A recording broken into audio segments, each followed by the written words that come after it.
This is the tragedy in front of us. A tragedy, an absolute tragedy in front of us.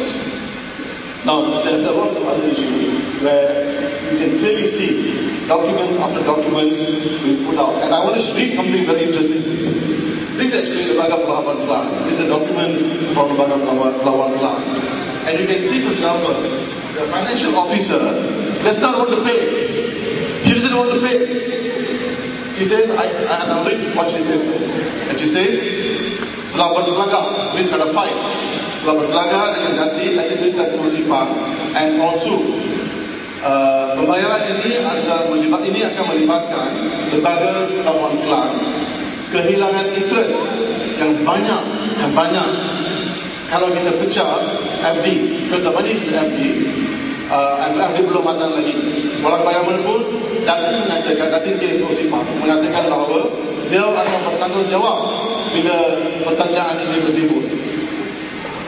And why? Because they made a $100 million payment to Kuala Lumpur. The financial officer refused to make, but she was pressured to make the payment. And in fact, you also see other comments in the same document that says, please arrange to make payment from FD account if necessary, even if account has not matured. Now, this is a government body, and this is in violation of government rules and regulations. Clear violation of government rules and regulations to break FDs when it is not matured. So, what we really have is people, our organizations, or interest groups organizing itself. But what we have also in front of us is abuse of power. Because the Ministry of Transport, meaning in this particular case, Chan Kok Choi, as well as Tun Ling from SEC, had signed 4 letters of support.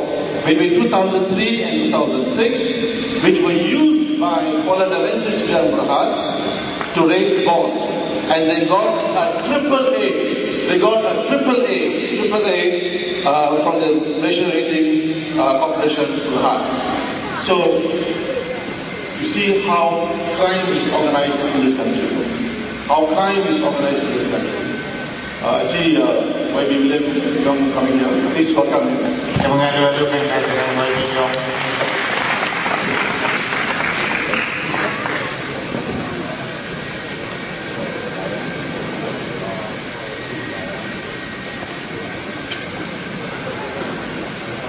I urge you to read the PricewaterhouseCoopers report. It can be downloaded from various websites because it tells you what actually transpired, and it also gives you a sense of the chronology of events to understand this issue here. But in my mind, what is clear is this is an organized report. This is an organized report involving politicians, namely in this case MCA and UMNO, using appointees like OSIPA to organize their work. And I have also got evidence here to show you that OSIPA together Teng Chupei had signed agreements running into millions of dollars. This is a management team, and only informing the board 14 days after it was signed. 14 days after it was signed.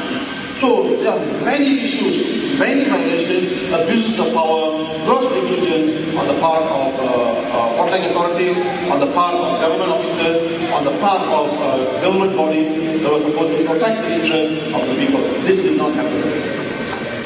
And therefore, my friends, we cannot let this go away.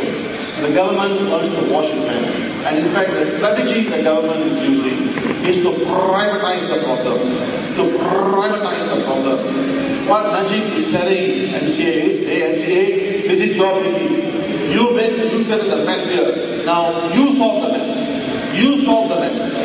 But my friends, the Prime Minister of Malaysia today is not Ong Tik Kiat. The Prime Minister of Malaysia is Najib. And therefore, Najib has been responsible to explain to the Malaysian public how this project worth $400 million, 400 million ringgit, can balloon can balloon up to now a potential $12.5 billion liability. It has to explain. He cannot keep on saying that this is an NCA project. Only PKFZ can explain this, because only PKFZ cannot explain this. He came to Parliament. He came to Parliament last week on Tuesday and made a ministerial statement. A ministerial statement of no more than 8 minutes. A ministerial statement of no more than 8 minutes. 8 minutes, that's his ministerial statement. In fact, I brought my notes all ready to write down my notes, and before I started, he stopped. Yeah, 8 minutes. 8 minutes, that's all. And this is not a ministerial statement, because all he's saying is that the PricewaterhouseCoopers has done a study. My friend, if you look at the preamble of the PricewaterhouseCoopers study, it says that their scope is not to look or inquire about the wrongdoings. That is not their work. So therefore, they are now saying our work is more financial, our work is just to look at the chronology of events, to give. And also they tell you in the preamble, don't draw conclusions on this report. That's what I can't understand. You write a report, but they tell you don't conclude anything from the report. I mean, it makes no sense. But for us, we have to know who the wrongdoers in the world. They were willfully doing this. How can you break government laws? There are regulations that are clearly stipulated, which I talked about, which were broken. Oh, daylight broken. It was broken. And there were other things that were, corruption was involved. Also, we can't let this go away. We can't let this go away, because I see very young children here, and they too will have to pay for this. They too will have to pay for this, and that means Malaysians will have less schools, Malaysians will have less healthcare, and so on and so forth, because 5 or 6 guys have ripped off the state and the people of this country to a tune of millions and millions and millions of dollars. Now, I haven't told you who is the owner of Kuala Dimensi and Wijaya Global Sinar Berhad.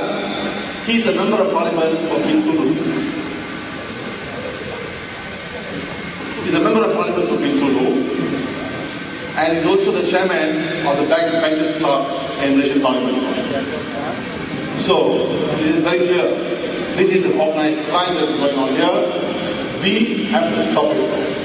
We cannot allow this crime to be perpetrated, and we have to bring the wrongdoers to court, bring them to court. If necessary, my proposal, my initial statement was suspend their bank account and confiscate the money back.